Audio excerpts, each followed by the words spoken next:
This is Imperfectly Perfect Chat. I'm Taylor. This is where we talk about the real stuff, all messiness and more. Well, no, not messiness, but like all the messy parts. All the messy parts. We're not a messy place, okay? But all the messy parts of life. And I just like to keep it real. So lately, I've been wanting to quit my job, and I've been wanting to quit my job real bad. And not necessarily based off of how I emotionally feel towards it. I just know my time is up there. But it was so strange to me because I know my time is up, but every out that I've tried to get out of this place has been keeping me grounded. And it was the strangest thing. Like, at the beginning of the new year, I got a new job.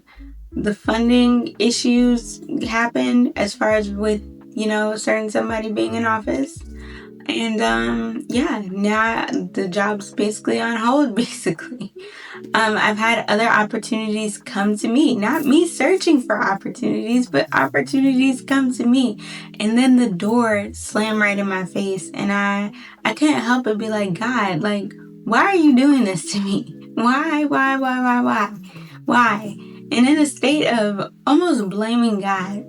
And it wasn't until recently I really had like what do you call it? Like, not an epiphany, but like, when you gotta check yourself. You gotta really check yourself. I had one of those moments. I felt led to reread my Bible. So, I've been through Genesis. I'm in Numbers right now. And one thing that I've been paying attention to that I just didn't before, not just God and who he is, but how much alike we are to the Israelites. And we be talking so much smack about them, but I realized, like, oh my gosh, that's us, we're them. Like, it's like looking in a mirror. And when we see the Israelites, like, they're so entitled. You know what I'm saying? They're not focused on their relationship with God. They just want to get what they need to get so they can move up. They want to go to the land of milk and honey, but they don't want to do and put in the work to even be able to maintain it. And as I was reading, I started noticing, like, they would complain, bro. They would complain so much. And it was when I got to Numbers chapter 11 that it kind of just clicked for me. So, and I'm doing like a little Tay mix, just paraphrasing. Definitely go back and read if you want to read. You should read. You should read all the time. But go back and read. I'm not should. Go back and read. I'm telling you to go back and read. Go back and read Numbers 11, but I'm going to try to paraphrase it as best as I can. So, the people are already out of Egypt. Moses got them out of Egypt. They didn't pass through the Red Sea, all that stuff.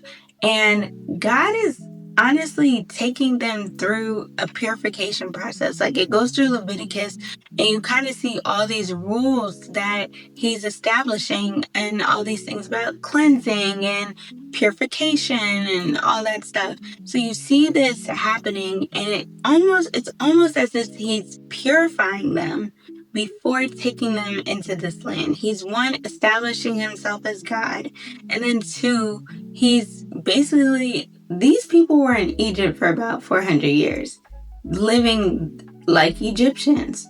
So imagine you being brought out of a place, but before you can go into your new place, God has to prune everything that you've learned, the stuff that you've been, the habits, everything.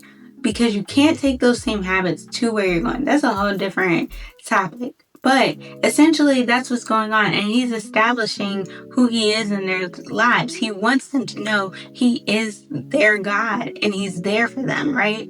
So, obviously, the people, they're up, down. A lot of people died. Like, it was really crazy what these people had going on and what they was doing. So, fast forward. And I'm really like, my voice is trying to go out on me on this video. Hold for a second. I need to grab water, and then we're going to pick back up where we left off. I don't think y'all understand. I've been trying to record this video for a few hours now. I'm not letting anything stop this. So if y'all know what I was dealing with off this camera, oh yeah, we got to keep going. So literally, we get to Numbers 11, And the people are complaining so bad all because they don't have meat, bruh. They're like, where's the meat? Moses, why don't we have meat? Like, and then they're crying about going back to Egypt because they don't have meat. They're like, oh, in Egypt, we had melons and the cucumbers, and I'm just paraphrasing, like, we had the fruit, we had all the meat and stuff. And it's like, but wait, y'all were in slavery. Like, what? Like, what? Y'all were in slavery for 400 years, and you're like, oh, I want to go back over a melon because you ain't got no meat. So they're complaining so bad, and it's so bad that God gets fed up with them. Because if you just imagine if you were God and you did all this stuff for these people, like when I tell you their clothes didn't mess up, He was giving them food from heaven. Imagine how that tastes. Like He was giving them manna. And how they describe manna, it wasn't just this like old plain like nasty food. It was fresh. Whenever they went to eat it, it was fresh. Like, just imagine, like, just fresh, heavenly, fresh. Okay, I can't emphasize it enough. They're getting manna. This man is during the day a pillar of clouds going with them during the day to cool them off during the day. At night, he's a pillar of fire. His presence is right there with them. And these people and he's like taking them through. They're conquering stuff. Like everything's cool, but they don't got meat though. They don't got meat. And because they don't got meat, they're upset. They're upset with God. They're upset with Moses. They're like, you just brought us out here to just let us die, didn't you? And then, of course, God gets fed up. And he's like, you know what? I'm finna show y'all what's up. And Moses pleads for the people. Like, Moses goes and he pleads for them so bad every single time. And he's like, God, Moses is also frustrated, by the way, because he's like, I don't know what you want me to do. I ain't got no meat to give to these people. You promised them you was going to do da-da-da-da. What you want me to do? I can't carry this burden by myself. So God ends up giving them quail. He gives them quail meat. And the people, they don't even thank God. They don't even like praise God, nothing. They were so entitled. They just started eating. And then they ended up getting a plague, because God was just fed up at that point. So they ended up getting a really terrible plague that night, basically while they were eating their meat that they wanted so bad. But where am I going with this? It's super important. As I was reading this, it made me think of like the current situation I was in, because I've been wanting a new job. I've been wanting to get out and do different things. And I really feel like God's been keeping me grounded. And at first, I just didn't understand it. And there was just such a sense of entitlement. I'm like, God, I'm not supposed to be here. God, I see bigger. I have bigger visions for myself. Why am I stuck here? Why is it that every time I apply somewhere, the door gets shut in my face? Why is it that, I'm trying my hardest to get out and you keeping me here? You keeping me in this box? What's up? Like, what's up with you? And it almost gets to a point where because it seems like, and I'm gonna say it seems like your prayers aren't getting answered, that we get in a state of blaming God. So I'm here because God did this and that and blah blah. Like we get in that state of just how the Israelites were like, God over here trying to kill us. We were better off in Egypt. And you start reminiscing like, dang, I was better off doing this. I literally was thinking about a boss I had back in college. I talking about something like, dang, when I was working for him, like da da da da, like. We do that all the time. And one day God had took me to James chapter 1. And I'm going to read it right quick. It says, Dear brothers and sisters, when troubles of any kind come your way, consider it an opportunity for great joy. For you know that when your faith is tested, your endurance has a chance to grow. So let it grow, for when your endurance is fully developed, you will be perfect and complete, needing nothing. And as I read that, now mind you, a couple weeks before he had spoke the word endurance to me, and it meant nothing to me at that time. I was like, I don't know what you're talking about. I don't know what you want me to endure. I don't know what that means. But when he brought this scripture to me, it was like a full moment, like a full circle moment thing for me. And I was like, oh, I get it now.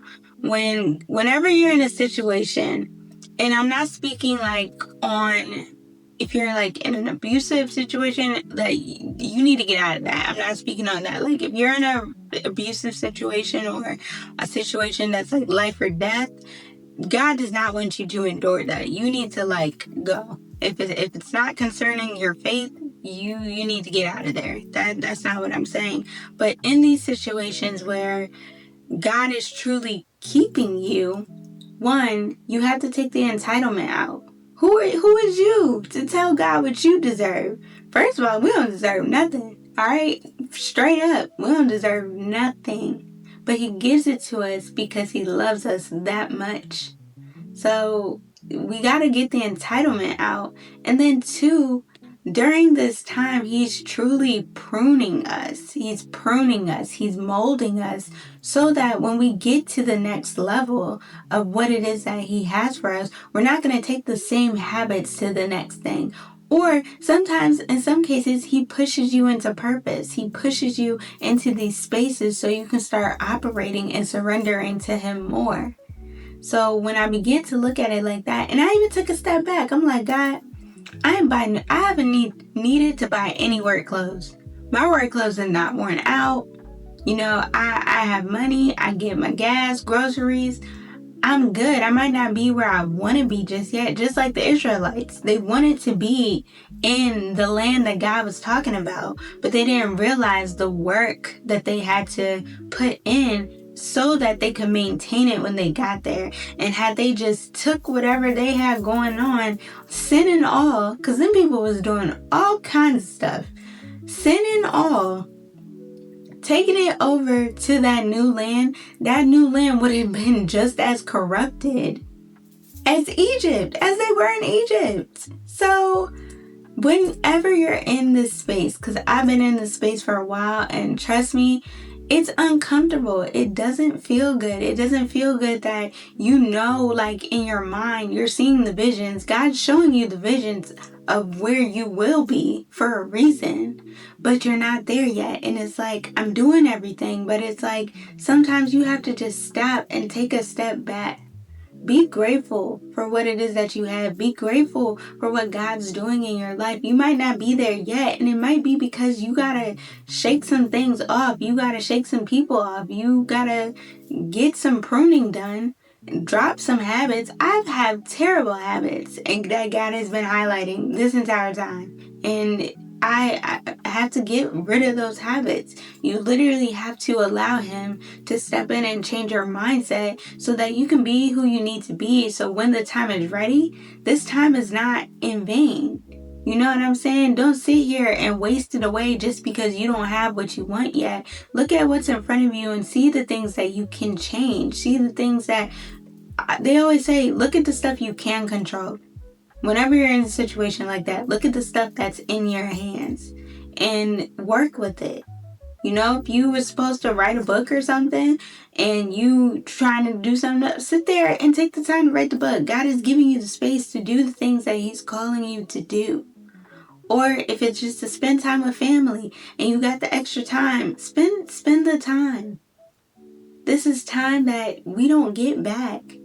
And we don't know when our time is. So it's important to just seek God for the season that you're in and to not allow it to frustrate you, but for you to get on top of it so you can know what to do.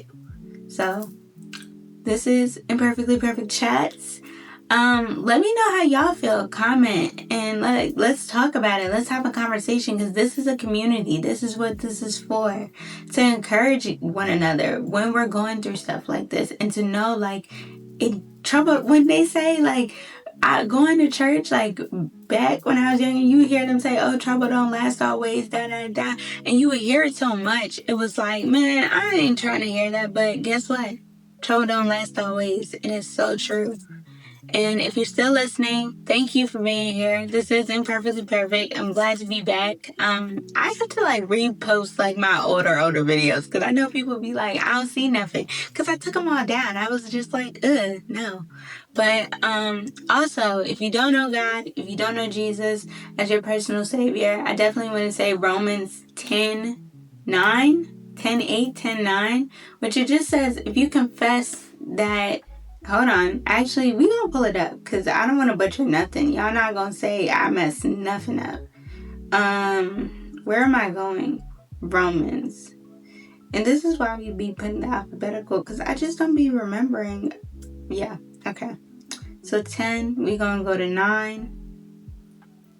And it says, if you openly declare that Jesus is Lord and believe in your heart that God raised him from the dead, you will be saved. For it is by believing in your heart that you are made right with God, and it is by openly declaring your faith that you are saved.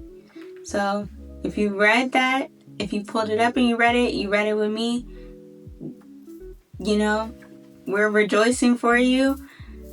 Continue to pray, continue to seek God, continue to ask God to bring the right people in your life that are going to guide you in this new journey for you. And keep watching. We'll be back. This is, again, Imperfectly Perfect.